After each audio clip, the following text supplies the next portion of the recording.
সবাই আপনাদের আমরা শান্তি চাই,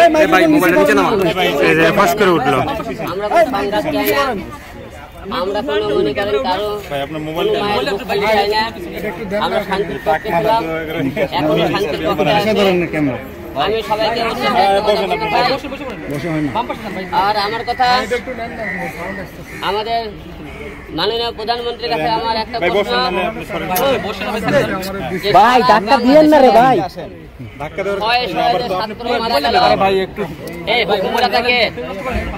হুকুমদাতাকে আপনারা খুঁজে বের করুন।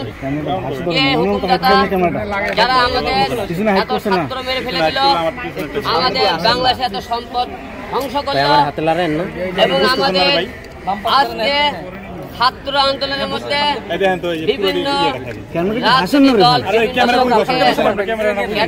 ঢুকে বিভিন্ন ছাত্রকে হত্যা করা হইতেছে। এই হত্যার আমরা বিচার চাই।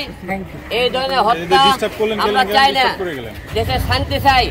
কারণ আপনারা একটা চিন্তা ভাবনা করবেন, আমাদের বাংলাদেশে আজকে যে সম্পদ ধ্বংস হয়েছে, এই সম্পদ আমাদের সম্পদ, আমাদের টাকা ধ্বংস হয়েছে। আজকে এগুলো ঠিক করতে আপনারা আমার সম্পদ ঠিক হবে। আমি তো চেষ্টা করতেছি চাপানোর জন্য, নাকি করেছে ক্ষতি করেছে। তাই আমরা একটা কথা বলতে চাই, যে সমস্ত এখনো মাননীয় প্রধানমন্ত্রীকে একটা কথা বলবো, যে সমস্ত ছাত্রদের এখনো দাবি আছে মেনে নেন, তাদের সাথে বসুন। কারণ যত দেরি করবেন তত আপনার মায়ের বুক খালি হবে, দেশ মনিক অচল হয়ে যাবে। আমরা দেশ শান্তি চাই, শান্তির পক্ষে আছে। একটি গুলি কোন ছাত্র বুকে, সাধারণ মানুষের বুকে পড়ুক, আমরা এরকম চাই না। আমরা এই লাশের খেলা বন্ধ করতে চাই, এই লাশের খেলা দেখতে চাই না। বাংলাদেশ শান্তির দেশ, শান্তিভাবে যাতে সবাই চলাফেরা করতে পারে, আমরা এরকম পরিবেশ চাই।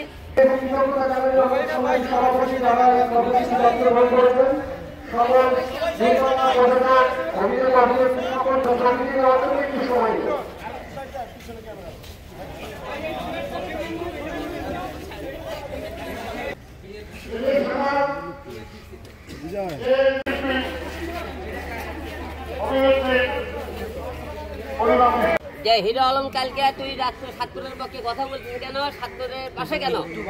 কালকে রাত্রে 11টার দিকে কালকে আমাকে হুমকি দেয়, তারা মেরে ফেলে হুমকি দেয়। আমার কল রেকর্ড আছে, এবং সেই লোকের আমরা সবকিছু ঠিকানাও বের করেছে। এই হুকুমদাতা কি আমি জানি না, আমি আপনাকে কল রেকর্ড দেবো। কালকে আমি ছাত্রদের পক্ষে কথা বলেছিলাম দেখে তারা আমাকে মেরে ফেলে তারা হুমকি দিয়েছে। আপনারা সবাই জানেন এইরকম অনেকেই, আপনি এর আগে আমি কথা বলেছিলাম, সত্যপথে আমাকে মেরে ফেলে তার হুমকি দেওয়া হয়েছিল, কিন্তু মারতে পারেনি। আমার মতো এক হিরো আলম গেলে কি হবে? হাজার হাজার ছাত্র আজকে লাশ হয়ে গেছে, হাজার হাজার আজকে পরিবার আজকে অসহায়। কই একটি হিরো আলম গেলে কিছু হবে না। কারণ সত্যের পক্ষে কথা আগেও বলেছিলাম, এখনো বলেছি, ভবিষ্যতেও বলবো।